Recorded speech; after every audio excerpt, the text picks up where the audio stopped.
سلام، خیلی خوش اومدین. سلام. ببین من یه روزم نباید خالی باشه، هر روز بعد اشغال کنم. چهارشنبه‌ام خالیه، فوتبال بچین. قربان حرکت کنم. نه بابا، علی چیه پاس بلد نیست بده، من خودم یار میارم. فامیلی چیه؟ من علی شریفی هستم. باش.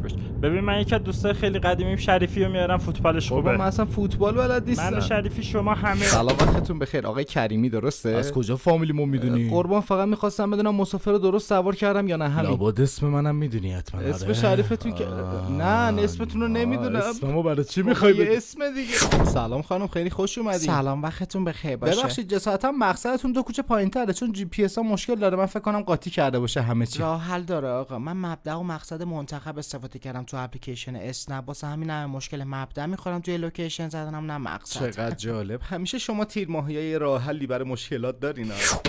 سلام آقا. ما با مایا خیلی متفاوتیم. تیپ و استایلمون هم برامون خیلی مهمه. همش هم ذهنمون درگیره. تازه هیچ وقت نمیتونه هیچکس حرکت بعدیمون رو حدس بزنه. اون وقت الان حرکت بعدیتون چیه؟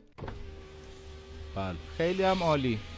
سلام، خیلی خوش داداش اومدین. تکنو بذار عشق کنیم، با سرعت زیادم برو، هزینه اضافه هم میدم. قربان من اجازهشو ندارم. فاز اصلا. بعد نده دیگه، دست اندازم دیدی با سرعت بپر کلم بخوره تو سقف. قربان این کارا اصلا صلاح ببین نیست. اصلا تو ماشین خوراکی براکی چی تخمه داری؟ داشبورد تخمه نه داری؟ قربان تو رو خدا آروم پس باشی. بزن بریم شمال، بزن بریم بابا شمال، مهمون من. چته؟